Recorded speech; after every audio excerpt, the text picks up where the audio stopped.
Well, amid the ongoing Ramcharitmanas Rao, another minister in the Chief Minister Nitish Kumar-led Bihar government has stoked controversy, claiming that the opposition BJP orchestrates attacks on the Indian Army to win elections. और जहां तक RJD leader Surendra Prasad Yadav की बात है, जो एक operative minister है बिहार की सरकार में, वो एक क्वेश्चन को रिस्पॉन्ड कर रहे थे जब वो मीडिया से इंटरैक्ट कर रहे थे, जहां पे उन्होंने ये क्लेम किया कि 2024 के जब इलेक्शंस होंगे तो बीजेपी एक बार फिर आर्मी पर अटैक कराएगी, जैसा कि वो हमेशा करती आ रही है।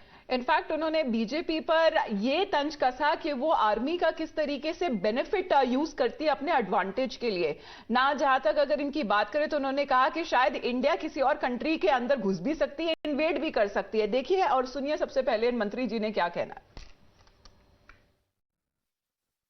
24 में जिस तरह बीजेपी लगातार दावा कर रही है कि हम लोकसभा के रिकॉर्ड पर से जीतेंगे, क्या आपने कहा है? सुपड़ा साफ है बीजेपी का, सुपड़ा साफ है बीजेपी का।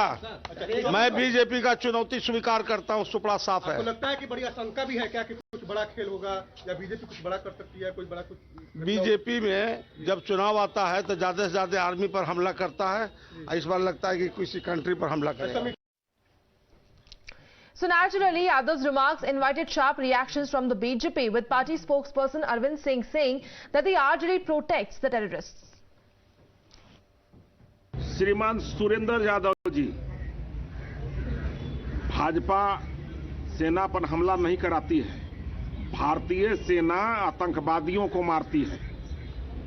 हम लोग आतंकवादियों को संरक्षण देने वाले पार्टी नहीं है, ये सब राजद का काम है जो अपराधियों को, आतंकवादियों को संरक्षण देती है। और आपके जैसा चरित्रवान लोग इस तरह का बयान देते हैं। आरजेडी के तर्कस में एक से एक तीर है और ये बिहार की मान मर्यादा, सम्मान, सब कुछ इन्होंने ताक पर रख दिया है और देश दुनिया भर में जगहसाई करा रहे हैं सरकार की। भाई देखिए, ये सुरेंद्र यादव जी कहते हैं कि जब चुनाव आता है तो भाजपा आर्मी पर हमला करवाती है, अब लगता है कि किसी देश पर हमला करवाएगी। इस तरह के बयान एक संवैधानिक ओहदेदार का कुछ भी अनर्गल प्रलाप कर लेते हैं। मुख्यमंत्री जी को अगर उनमें अपना खुददारी कुछ बचा है, मान सम्मान मर्यादा मुख्यमंत्री के पद की, ओहदे की बची है, तो जो मंत्री अनर्गल प्रलाप कर रहे हैं उनसे सवाल पूछें। और ये आरजेडी के पहले नेता नहीं है, कई और अन्य नेता भी हैं, जहां तक अगर वो मंत्री की पोजीशन पे क्यों ना हो या एमएलए क्यों ना हो, वो ऐसे विवादित बयान पहले भी दे चुके हैं। अगर हम पहले बात करें, जो अभी रिसेंटली एजुकेशन मिनिस्टर चंद्रशेखर ने भी एक तरीके से कहा था कि जहां तक रामचरितमानस है वो सोसाइटी में नफरत फैलाती है। दूसरे आरजेडी लीडर जगानंद सिंह ने कहा था कि जो राम मंदिर है उसे नफरत की जमीन पर बनाया जा रहा है। आरजेडी के जितने लीडर्स है उन्होंने हमारी आर्मी पे भी कई दफा सवाल उठाया। जहां तक अगर आरजेडी की एमएलए आलोक कुमार की बात करें तो उन्होंने पुलवामा अटैक को ही पूरी तरह से स्टेज बताया कि हमला कभी हुआ ही नहीं था। एक सवाल यह भी उठता है कि जिनके साथ अलायंस बनाया है वो है नीतीश कुमार, जिन्हें सुशासन बाबू भी कहा जाता है। तो जेडीयू के लीडर के होते समय जो ये महागठबंधन जो चल रहा है, आदित्य जो हमारे साथ लाइव जुड़ रहे हैं फिलहाल, ये किस तरीके से इसको ओवरकम कर पाएंगे नीतीश कुमार? क्योंकि सीधे तौर पे कई जो नेता है वो कह रहे हैं कि हाँ ये विवादित बयान है लेकिन हम कुछ नहीं बोल सकते क्योंकि हमारे कोalition कंपल्शंस है। जी बिल्कुल, जहां तक देखा जाए तो विवादित बयान पर बिल्कुल आपने ठीक कहा कि कोalition कंपल्शन की बात सामने आ रही है, लेकिन ये बात गौर करनी पड़ेगी कि आखिर इन विवादों का सिलसिला शुरू कहां से हुआ। इन विवादों का सिलसिला शुरू हुआ तत्कालीन कृषि मंत्री सुधाकर सिंह से, जिन्होंने खुले तौर पर सरकार को सरकार की नीतियों पर ही घेरना शुरू कर दिया और यहाँ तक कि राज्य की ब्यूरोक्रेसी तक पर कड़े सवाल दाग दिए। अब बड़ी बात यह है कि जो सबसे ताजा अपडेट आ रहा है राजद खेमे से वो ये आ रहा है कि एक कारण बताओ नोटिस जारी कर दिया गया है सुधाकर सिंह को पार्टी के द्वारा और उन्हें कहा गया है कि 15 दिन के अंदर वो अपना आशय स्पष्ट करें, अपनी स्थिति स्पष्ट करें, अदरवाइज उनके ऊपर कड़ा एक्शन लिया जाएगा। बड़ी बात यह है और देखने वाली बात भी ये है कि जो पूरे विवादों का सिलसिला था उसमें सबसे बड़ा सवाल गठबंधन पर खड़ा करने का काम सुधाकर सिंह के बयानों ने किया था और उस जगह से ही जदयू का एक खेमा पूरी तरह से मुखर होकर बोलना शुरू कर चुका था उनके विरुद्ध। अब देखना ये होगा कि जिस तरह से सुधाकर सिंह पर गाज गिरी है, क्या बाकी मंत्रियों पर। Is it fair that those who insult Islam be punished, but those who insult Sanatan get away? Now remember how the opposition fumed over Nupur Sharma's remarks on the Prophet. She was rightly so sacked from her position, suspended from the BJP and faced a series of FIRs. In fact, some even endorsed calls for Sar Tan se Juda. Now that her for extrajudicial beheading, the kind of remark that was being made. But when it comes to the RJD Mantri insulting the Sanatan Dharm, there is not only any outrage that can be seen by these so-called secularists, but even supported by Tejasvi Yadav and his party. क्योंकि सीधे तौर पे अगर BJP की भी बात करें तो बीजेपी के सुशील कुमार मोदी सामने एक लेकर आए थे ट्वीट, उन्होंने कहा और कंपैरिजन ड्रॉ करा। उन्होंने कहा कि देखो भाई, नुपुर शर्मा ने विवादित बयान दिया, उनको पार्टी से निष्कासित किया गया, उन्हें सस्पेंड किया गया और उनके ऊपर कार्रवाई करी गई। लेकिन अगर कोई सनातन धर्म और हिंदू धर्म पे कोई सवाल उठाता है तो आरजेडी के नेता उसे कवर करने के लिए क्यों आ जाते हैं? और यह सवाल उन्होंने सीधा तेजस्वी यादव से पूछा। They will divide the country, they will spread hatred in the country. हम नफरत के बाजार में मोहब्बत की दुकान खोलते जाएंगे। बहुत सारी दुकानें खुल रही हैं मोहब्बत की, तो हम ये अपना काम करते जाएंगे, वो उनका काम करेंगे। हिंदुस्तान की जो संस्कृति है, हिंदुस्तान का कल्चर है, भाईचारे का है, मोहब्बत का है, जीत मोहब्बत की होगी। मीडिया को कंट्रोल किया जाता है, मीडिया पे प्रेशर डाला जाता है। जो मीडिया में नफरत फैलाई जाती है और वो फैलाई जाती है, और जो मीडिया डिस्ट्रैक्शन का रोल प्ले कर रहा है। विवाद हो रहा है, जो कहाँ विवाद हो रहा है? सर, आपने कहा था कि शिक्षा मंत्री से पूछेंगे कि उन्होंने ऐसा क्यों कहा है। इन सब चीजों पर कोई विवाद नहीं करना चाहिए। But remember, Tejasvi as well as the RJD Bihar chief have backed Chandrasekhar and his comments over the last few days. Listen in. देखिए, इस पे हमको टिप्पा टिप्पणी नहीं करना।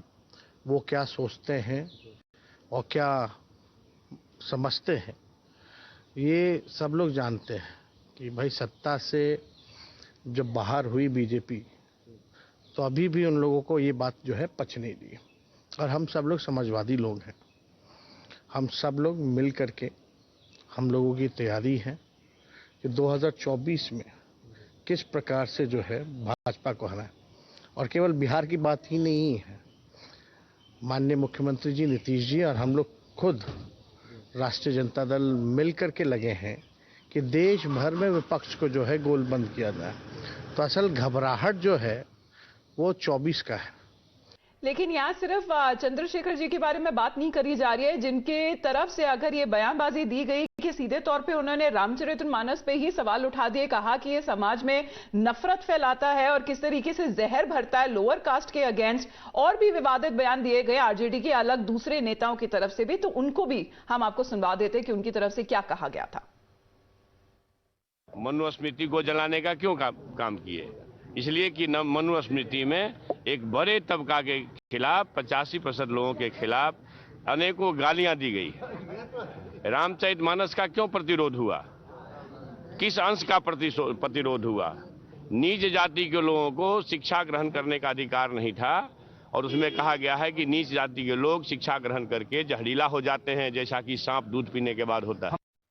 हम जो है इस बयान से इत्तेफाक इस मामले में रखते हैं जो इन्होंने जगता भाई से कहा कि इसमें हीरा मोती भी है और कूड़ा कचरा भी है। जहाँ नफरत की जमीन पर राम के मंदिर का निर्माण हो रहा है, जहाँ की अब इंसानियत से बड़ा इस भारत में उन्मादियों के अब राम बचेंगे। अब लोगों के, गरीबों के, झोपड़ी वालों के, तुलसी के राम, अयोध्या के राम, सबरी की जूठन बैल खाने वाले राम अब भारत में नहीं। जहाँ नफरत की जमीन पर राम के मंदिर का निर्माण हो रहा है, जहाँ की अब इंसानियत से बड़ा इस भारत में उन्मादियों कि अब राम बचेंगे। अब लोगों के, गरीबों के, झोपड़ी वालों के, तुलसी के राम, अयोध्या के राम, सबरी की जूठन बैल खाने वाले राम अब भारत में नहीं, बल्कि पत्थरों के भीतर एक कैद केवल राम रहेंगे, बाकी सब जगह से राम खत्म हो गए। मैं 100% कायम हूं। संपूर्ण नारी जाति को काट करके जो ये छंद है जाति के नाम पर अपमान का, इसका विरोध होना चाहिए। रामचरितमानस में जो ये छंद है उत्तरकांड, सुंदरकांड के, अरण्यकांड के, इसका विरोध होना चाहिए। तो ये जिस तरह के बयान जो अभी सामने आए हैं आरजेडी की तरफ से, उसको लेकर बीजेपी जो है उस पार्टी पर काफी तंज कस रही है और ये कह रही है कि जो गठबंधन है ये टूटने की तागात पर है। देखिए। Well, it's their problem, and they are in a situation where it can collapse. This is a coalition which actually is not bound by principles.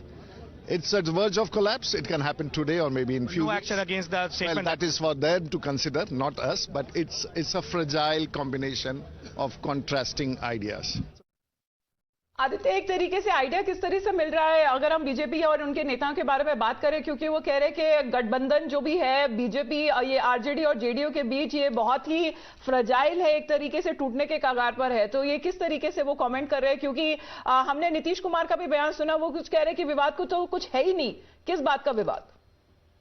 जी बिल्कुल, जहां तक पार्टी टॉपब्रास की या नीतीश कुमार जी की बात करें तो बिल्कुल उन्होंने कहा, जिस तरह से बात की है उससे कोई विवाद जैसी बात सामने नहीं आ रही है। लेकिन अगर इसी मुद्दे पर गौर किया जाए और ये देखा जाए कि दोनों पार्टियों की तरफ से अभी तक कुल कितने बयान आए और कौन किसकी तरफ पे था, तो ये बात सामने आ जाती है कि राजद और जदयू के खेमों के कुछ विधायक खुले तौर पर चंद्रशेखर जी के बयान पर दो राय रखते हुए पाए गए।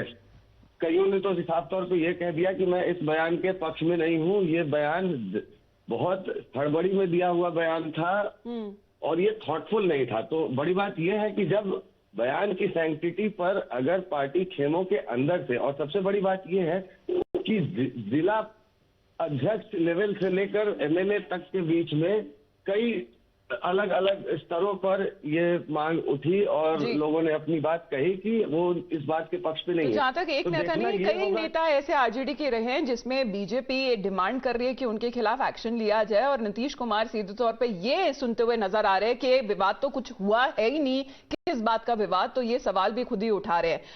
हम आपके पास लौटेंगे Aditya. Thank you very much for joining in at this point. Will be back after a short break with more news and developments on the other side. Stay tuned.